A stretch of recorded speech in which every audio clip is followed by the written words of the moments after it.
Hi there. Thank you so much for joining us today. I'm Crystal Wittevrangle, collaborating with Common Sense Edmonton.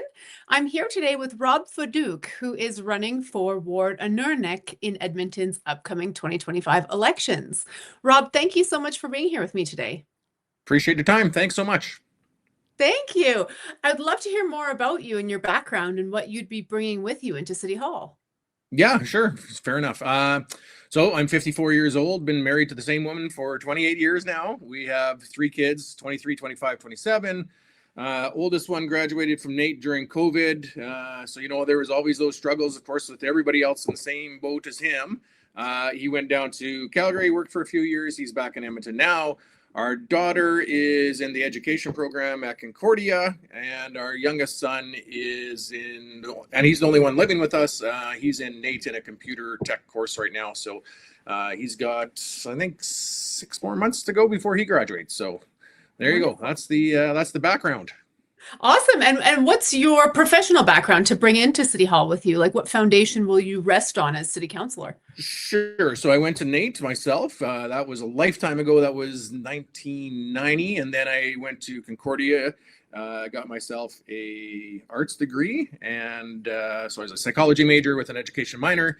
During COVID, I actually got accepted into the master's program for psychology. I never did go through with it just because we have a couple businesses and they started to take off again. So that got back going. But it was an option for me. I enjoy that kind of stuff anyways. I read a lot of books and that's kind of the genre that I always go through. After I graduated university, I was a realtor for 5 years. Then I became a developer. We did a bunch of projects and it was an absolute blast. Like we did stuff all over Alberta, Saskatchewan, so Saskatoon and Regina. Went out to Newfoundland and did 5 different projects out in St. John's, Newfoundland. Awesome place. The people out there are fantastic and so friendly, and all the things that you hear about the Maritimers, there's 100% true. And then we did one project out in New Brunswick as well. Got to meet the mayor. They did a big celebration for us. We were one of the first developers out there. That was pretty exciting. And we dabbled in the States a little bit. Sorry, my phone's going off. We dabbled in the States a little bit. We did a project down in Daytona Beach, one in Arizona, and I did one in Columbus, Ohio as well. So all over the place. Okay, wow. Yeah, you Well, bet. closer to home, when you're on the streets in Edmonton and in your ward, what are some of the priorities for the people in your ward that you're hearing for this election? Well, as you know, the wards are so massive. So Ward 2 in Alnick goes all the way down to 111th Avenue by Westmount, and it starts at 97th Street and then goes all the way into the business park and 156th Street. But it also touches the Henday at the north side, so 177th Avenue is like the top end there. So the differences in the needs in the ward are so truly vast. I'm sure most people have heard about all the infill debates and stuff like that, specifically in neighborhoods like Dovercourt and Woodcroft and Sherbrooke and Prince Charles and some in Englewood as well.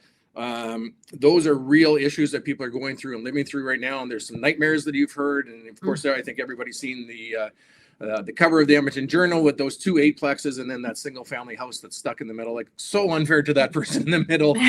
I mean, most people, I think we all realize most people have their retirement wealth basically into their homes, or a big portion of that. And that poor soul that has that house in the middle, I mean, they've literally lost, I would guess, half their value of their retirement in their house because of that infill project, or those 2 infill projects that are affecting them. And we hear all the time, like in those specific 4 or 5 neighborhoods, that is the biggest issue for people. Yeah. When you start going a little bit farther north in the ward, into the newer neighborhoods like Oxford and Rapperswil and stuff like that, because the houses are new and stuff like that, the infill isn't a driving force for them so much. It's more focusing on property taxes. And then a couple of things that I never would have actually expected until you start door knocking, because the remand center is now just on the other side of the Henday. When folks get released from there, they're coming across the bridge and into the neighborhoods. Oh. So they can either walk across, and a lot of them do, or some of them take the bus and then get dropped off in Castle Downs. So then you have those issues that, people are getting released out of that situation with no money, no job, nowhere to go. So you get a lot of transient traffic that way, and people in those neighborhoods are pretty fed up with that stuff. Yeah. That's interesting. That's a definitely a ward specific concern because that's not one Oh, for I've sure. heard Yeah. before, for sure. Yeah. Yeah. Um, Absolutely.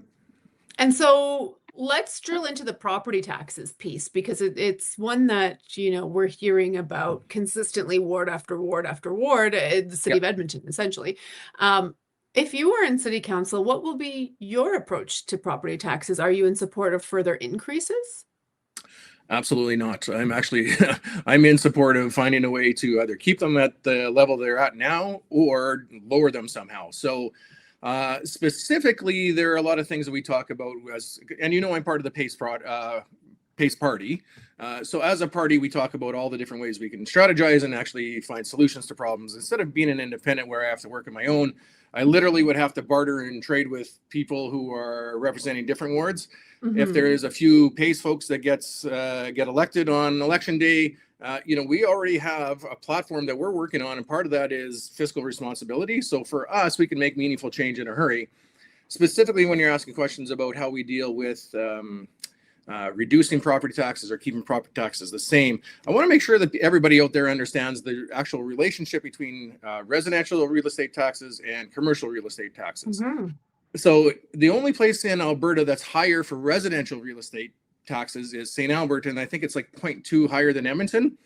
And if you asked anybody if they're willing to pay 0.2 higher than what we're paying right now, but we had the services that St. Albert gets, I think it's a no-brainer. Everybody would say, charge me that extra $300 a year or whatever that number is, and I'd be happy to get the services that St. Albert does.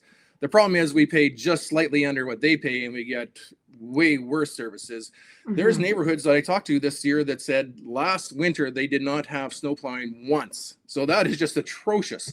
Now the commercial side of things, I think it's 22% of property value is what you're actually taxed at. So if you're a property owner or a property renter and leasee in this situation. So for us, we own part of a business, actually a couple businesses, and our property taxes on one of them went from 141,000 2 years ago to 196,000 this year. I mean, that's a substantial increase. Which truly affects where businesses do their business. I mean, there's a case to be made for a lot of these businesses moving out of town, especially in places like Atchison, where you're literally on the other side of the city line, and your property taxes are probably 3 times or 3.5 times less than they are in Edmonton. Yeah. And so that translates into services. And I know, like you said, folks are really struggling with the lack of quality when it comes to services. Yeah. What do you propose if you're in city council? How will you, help bring those service levels up? Is it more spending? Is it reallocation? Like, what does that look like? Yeah. Okay. Fair question. So just to be clear, though, I mean, I think every person who is going to be a councillor, their first duty is to be the voice of the ward. So what Rob thinks might not be what the ward thinks. So I want to be clear on that. But when I talk to people, I give them my ideas and my perspective. And I think that if they're going to vote for me in, that they're going to trust that I have a voice in this, and that my voice is going to be the voice of reason to get us to where we want to go. And I use this example all the time. To me, the way the 132nd Avenue bike lanes were built is an egregious waste of money. You could build a bike lane like they have closer to the university, or I always use the example, if you're going south over the 109th Street Bridge and you go towards east towards like 104th Street to the end of Rail Park there where the Fringe and stuff like that takes place. They have a bike lane on that road now. They basically took 2 lanes, they put up some reflectors, and they made a bike lane in the middle of the road. That cost the city next to nothing, $50,000, $100,000, whatever that number is. The 132 between 97th Street and 113A Street was like $9.5 million. So I mean, there's such a vast difference in what you can accomplish for the amount of money that you're spending. So what PACE is focused on, what I'm focused on, is finding ways to get those same results without spending this egregious amount of money. Specifically, bike lanes would be one of those. We can find ways to do it on the cheap, or we can pause them for a while until we get the budget under control. So more of like the reallocation of current spending then, essentially. Yeah, well, I think, to be honest with you, I think we need to pause a lot of spending until we get things back under control right now. I'm sure you hear this all the time. The city is just about $5 billion in debt. You can't keep that up. $400 million last year went to just towards servicing debt, not for debt reduction, but just for the payments on the debt. That works out to be $30 per house per month on average. And of course, that fluctuates with the value of your home. But when we're door knocking and we're talking to people who are 80, 85 years old who have lost their spouse, so they're living on a single pension, when they tell you that, hey, if property taxes go up $50 a month, I literally have to sell the house that I've been in for the last 45 years, that's absolutely heartbreaking. Like, that should not be happening in a country like this. That is terrible, and I think that's all on mismanagement. Yeah. Another area for mismanagement, and you kind of touched on it a little bit earlier, was the infill development policy. A lot of residents of Edmonton feel they weren't listened to. That whole policy and its implementation has been mismanaged.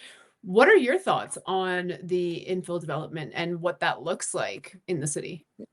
Yeah, so some people don't know this, but the city of Edmonton signed on to that accelerator grant from the federal government. So we did get $175 million. Part of that is that you had an option of checking off some boxes out of a list of 15 or so items, and you got points for that. And the easy way for the city to get the most points to qualify for that 175 was for the infill projects. That was done without much thought, not much input, and definitely not much listening to the residents. Again, those things that happened during COVID happened behind closed doors a lot. The conversation, at that time, everybody didn't know really what was going on in the world. The focus on the news for 90% of it was always on COVID. So a lot of things passed through without the general public knowing that. The PACE position on this, and part of the reason the PACE formed, was about infill. The PACE position on this is that, hey, we know that there should be a limit on infill. And again, like, we do support infill, just responsible infill. And I use the example again of those two places on either side of that single family home. If that was a duplex with basement suites and there was enough parking and the height restrictions were in place so that you're not stealing people's sunlight in their backyard and they're not losing all their privacy, I think most people would have no issue with that. The truth is, at the door, like, when you talk about those possibilities as real solutions, I think maybe 1 out of 300 would say, no, I don't like that. 99.9% of people think that's reasonable and actually think that that's a good way to keep the tax base, help the tax base. You're adding units and you're adding value to the neighborhoods, but you're not being obtrusive and you're not being disrespectful of the character of the neighborhoods. So I think a lot of people are in agreement of, yeah, we do need infill. We know that. Well, let's look at the teacher strike right now. I got a good friend who's a principal at one of the cities that's closer to the downtown core. He was just telling me last night that city or that school actually has the capacity for 1,100. Sorry, my phone's ringing again. That school actually has the capacity for 1,100, and they only have 550 in there. So if you think about it, yeah, the reason about that is because most new families are going to the outskirts of town, to the suburbs, right? So that's where the houses are cheaper. That's where most of the kids are. So they're moving out there because that's like for like kind of thing, And the interior of the city is people who bought for the exact same reasons, but 40 years ago, right? So now those are the folks that are in their 50s, 60s, 70s. Right. So they don't have kids in those homes, and the school was built to absorb kids in those houses. So, I mean, the compromise has to be some kind of infill to actually bring more life and kids into the core again. And the truth is, everybody says the same thing about this part of the situation. They value having children into the neighborhoods again because it does bring a little bit of life and it brings security for everybody there. The more people there are, the more activity that's happening during the day and at evenings when there's people out in the streets and doing their stuff, the safer the neighborhoods are, the more vibrant the neighborhoods are. And actually that supports any kind of little businesses that can pop up. So how do you see the need for densification balancing with the character concerns then? Like, what would you be in favor of? Yeah, so the PACE position is pretty clear on this. In interior block, we say a maximum of 4 units, and of course you have to have the parking requirements for that. The stats from the province are 1.5 vehicles per dwelling. So if you had, for dwellings, you'd have 6 vehicles, a requirement for 6 vehicles. That was what we would support. So if you have a 4-car garage, and I could make the argument that you'd have 2 vehicles in front, so that would equate to the 6 parking stalls. So that'd be good. On the end of the block, I think a lot of it should go back to what it was before with the prior zoning. Of course, we'd say yes to the 4 units on the end of the block. You could probably make a case for maybe up to 6 on the end of a block, because you have a little extra patch of parking along the side of the block. But again, I think that's going to be more dependent on the size of the lot. So in some of the older neighborhoods where they have really wide lots or really long lots, you're going to be able to get more parking on there. For some of the other neighborhoods where the lots aren't so big, then I think you'd have to restrict it back to the 4 units. Yeah. And there's something to be said for, planning densification around transit as well. Absolutely. And that's, a balance that I know is a tough one to strike, especially when we see that there's decreased ridership and safety concerns, primarily on transit. And so when it comes to the safety on transit, what are your thoughts on how the city is managing that? Yeah, so this is a complete catch-22. The city wants more people to ride the bus and ride the transit. They've actually decreased the number of bus routes and number of buses on the streets, and then that makes people say, well, I can't rely on the bus so much, or I have less options, so I'm not going to stop taking the bus. So I think to me, I'm going to be completely honest here. Some people are for the LRT expansion. I am not for the LRT expansion. And I use this example because these are real numbers. Lauren Gunter wrote an article in the Journal about maybe 3 months ago. The extension from the old Heritage Mall site, Century Park, to Ellerslie. So when it was first approved, it was like a $1.3 billion budget. Before they broke ground on it, shovels in the ground, it went up to 1.6. So let's be honest, like by the time that's finished, it's going to be closer to $2 billion to get that leg of the LRT done. The interesting thing in the article was that they said that they thought the daily ridership would be about 15,000. So if the average rider costs $4, that's $60,000 a day. That works out to be $21.8 million per year. You obviously have some costs on that. So let's say there's a net of $20 million each year for the city, but it costs $2 billion. That's 100 years to pay off that debt. Wow. And that doesn't factor in any kind of interest on that. And we all know that you don't get money for free. So let's realistically say, I ran the numbers, and it's going to be about 140 years to pay off that debt. So that does not make any sense to me. What would make more sense is if you actually built a couple of specific bus lanes and you had high occupancy vehicles, just like they do in the United States. So if you had more than one passenger in your vehicle, you could actually ride in those lanes, or be bus specific, so you could actually just connect. You could get that done for literally 1/10 of the cost of the LRT expansion.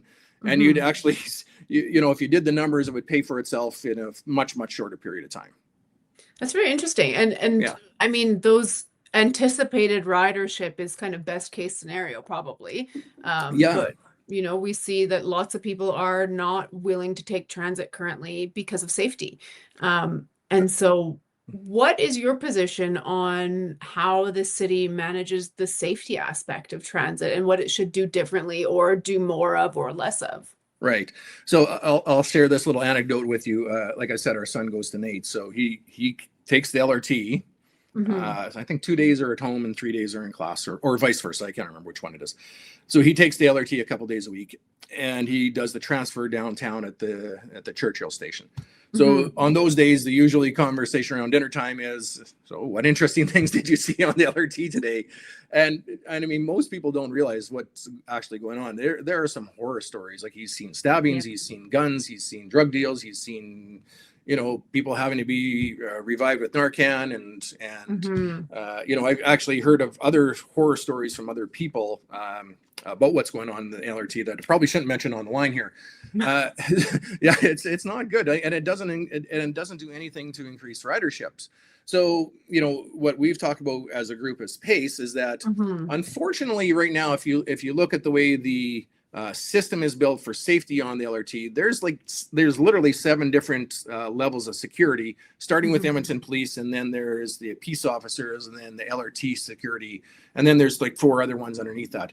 To me, again, that is complete government over management. I think the budget should all go to the police and instruct the police that, hey, you're responsible for security on the LRT. Here's the budget. You guys figure it out. You guys are safety managers. Like, you guys are the experts in this, not city council. Like, why would we want to get our noses in there and tell somebody else how to do their job? I wouldn't tell my doctor how to do his job. I'm going to respect the fact that he knows best, just like I would respect the fact that the police should know best in this situation. Yeah, And the police, the relationship between the police and city council and the police commission has been strained, for lack of a absolutely. better word, in the last Yeah, few years. yeah. Um, what would you do to try to bring trust back to that relationship if you were elected to city council? Well, to me, it's no different than the way the city council and the mayor talks about the province. Hmm. If you're going to poke the bear all the time and then you think that things are going to have you're going to have a great relationship, it never happens. So if you want to have a good relationship, it's a two-way street. So you have to work with the police. Every candidate was invited to the police information session, which happened about 3 weeks ago. The stats are astonishing. Like, the police said that they get 1 million calls a year, which works out to be about 2,700 per day. Wow. A lot of those are, yeah, yeah, yeah. That's astonishing. So when you're thinking about 2,700 calls, the other things to keep in track with that is that 7 years ago they said that the number of police per 100,000 residents in Edmonton was 190 per 100,000, and now 7 years later that number's down to 172. So we've lost a number of police that are on the streets per ratio. And then Hmm. the other significant factor that I was astonished by this, but it doesn't surprise me because we've gone into this world where everything is overanalyzed all the time. The amount of paperwork that the police used to have per incident took 10 minutes per incident, and now they say that's up to 40 minutes per incident. So if you think Hmm. about that, if a police officer has 4 or 5 incidents per day, he is spending 160 to 200 minutes per shift on just Hmm. paperwork, which is between 2.5 and 3.5 hours. That doesn't Hmm. make any sense, that Yeah. 40 or so percent of your time is filling out paperwork. That's not what you should be hiring police for. You should be hiring Hmm. them to patrol the neighborhoods. And the truth is, I mean, human nature is, if there's a police officer there, even if you were one of those unruly people, that the more presence there is, the less likely there's going to be an incident. So if you have Hmm. the police out in the neighborhoods patrolling, even just being seen, that means the neighborhoods are going to be safer. But if the police officer is stuck at an incident and he's spending 40 minutes doing paperwork, that means he's not doing his actual job, what he was hired for. He's basically doing the job of a secretary. That doesn't make any sense. We Yeah. also had the interview with the Edmonton Firefighters Union, and the stats from them were almost the same. It just goes to show you how lopsided things have become in the last 5 or 6 years. So the stats from the Edmonton Firefighters Union, and I don't know if you had a question about them, but I'm going to kind of jump into that segue as well. They told me yesterday that about 60,000 calls per year have to do with medical as opposed to fire. They get Hmm. 88,000 calls per year. 60,000 of those were medical related, and that means, well, I mean, they didn't tell me the exact number, but they shared that most of those were arriving to resuscitate somebody who has an opioid addiction, which is Hmm. astonishing. And it's completely sad. The other Hmm. parts are like, if there's a car accident, then they're the first ones to arrive. That would be a medical call as well. But the number of fires was actually 3,000 out of 88,000 calls. Hmm. Like, it's Hmm. such a small number. It's like 3% of your calls are going to actually what your job description is. Yeah. 97% of your calls is outside of what your job description is. So there's got to be a better alignment for those kind of things. And I look at that from a business perspective, and I think, hey, if I had employees that were hired for this, but they're spending all their time doing that, Hmm. we're doing something wrong. Well, and from a research perspective, like I've Mm-hmm, personally looked into, as it relates to police, the administrative burden, but research shows that when police officers, and I'm going to assume the same it would follow for firefighters, but when they're spending time not on their core tasks, what they were hired to do, that they want mm-hmm. to do, that they joined the force to do, they're just less job satisfaction overall, lower retention rates, Of all course, of these yes. issues that kind of proliferate. So it's definitely one of those wicked problems that involves so many different aspects. Um, Yeah, and so, it's really interesting that you mentioned that, because during that interview yesterday with the firefighters union, one of the things they said that they just got approved from city council was an increase in benefits that had to do with more of the psychological stuff. Because I mean, mm, you think about this, like I said, I'm 54 years old, so I have friends who are literally retiring from the firefighting world right now. So, mhm, if I would have taken that path instead of the path I'm on 35 years ago, you were, when you wanted to be a fireman, like, you wanted to fight fires. Now, Yeah. when 97% of your time is doing other things, I can't imagine the psychological effect when you're applying for a job to do one thing, but now you're dealing with Narcan and you're dealing with, literally, let's call it what it is. You're dealing with some deaths that you're finding and all those other kind of things that was Absolutely. not part of the job description, not what we Mhm. were expecting. So that's not what you're mentally tuning in for when you go into that job. Like, so, I mean, of Exactly. course they need that support. Yeah, absolutely. Well, and that makes me think more about what you'd said previously about the relationship with the province. And it also Hmm. translates into the transit safety, because a Yeah, lot of the transit safety issues are the social disorder issues or mental health and addictions issues, which aren't in the absolutely. jurisdiction of the city to be managing or dealing with. Those are provincial things. Correct. Healthcare is a Yeah. provincial jurisdiction. But the city and the province need to work together on these things. And so how would you go about rebuilding trust in that relationship? Because we know that it's fragmented over recent years. Are you talking about the relationship between the province and the city? Yeah, yeah. Yeah, well, like I mentioned, I mean, what did your mother tell you when you were growing up? If you get more flies with honey than you do with vinegar, right? I mean, that's everybody Hmm. has heard that saying. Everybody's parents have said some version of that. I truly believe that, of course, and especially in the business world. If I want to do business with somebody, I'm not going to be a jerk to them. I'm going to be nice to them, and I'm going to try to come to some resolution to get what we both want. If Hmm. you're going in there guns a blazing and expect to have a good result, that's never going to happen. So I think the first thing Hmm. the city needs to do, the new council needs to do, is reach out to the government. And I say this at the door: it truly doesn't matter to me if it's Danielle Smith or Nenshi who is running the province. The Hmm. job of the city council is to get the best deal for the city of Edmonton, and you can only Hmm. do that if you're playing nice in the sandbox. You're willing to work with them. You're willing to meet them halfway. And this whole left versus right thing, I think it's absolute hot garbage. At the end of the day, well, it's true. At the end of the day, the city council's job is to cut the grass, clean the snow, fix the potholes, make sure the city runs well. You don't need to get in the middle of all the other stuff. That's not the fight we Hmm. should be fighting. We should be Hmm. doing what the ward wants, getting your property taxes back in line, and doing the little things instead of all these ideological things that are going on out there that cost us money. Hmm. Hmm. Yeah. And speaking to the ideological or the political, like you said that you're part of Hmm. PACE, Yeah. which, as the viewers know at this point, is this is the first election where we're seeing municipal parties at the municipal level. But do you Yeah. have any affiliations with provincial or federal government? Mainly, it just helps voters understand your values. Yeah. No, we don't. So, when I joined with Pace, I asked that exact question, and the answer was a resounding no. There's no affiliation with anybody else. We're centrist by Hmm. nature, and the truth is, like I say, I have friends who are. I did a town hall last night, and the guy who was Yeah. my MC he's actually American, but he has, I think he actually has Canadian citizenship too. I'm pretty sure he does, but he's an NDP voter, right? And so he's a left leaning guy. He's one of my best friends. And then I Hmm. have friends that are hardcore right wing. I shouldn't say hardcore right wing, that are right leaning guys. Yeah. I don't actually have friends that are hardcore right wingers. I don't have any of those ones, not that I know of. But I have right leaning friends that are, Hmm. for them it's fiscal responsibility and nothing else really matters. And I Hmm. think that's the attitude that Pace has. We leave all of that behind. There's nobody. And the truth is, if you look at all the PACE candidates, we have business people, we have, some home developers, we have a police officer. Hallie is, the youngest one and the female of the group. And her career was in nonprofit stuff. So, it's a Hmm. vast array of experience. And that's literally the team atmosphere that brought me to PACE. Hmm. Hmm. And I think we can Wonderful. learn from all those different perspectives. Absolutely. And that's Yeah. what is needed when you're, on city council.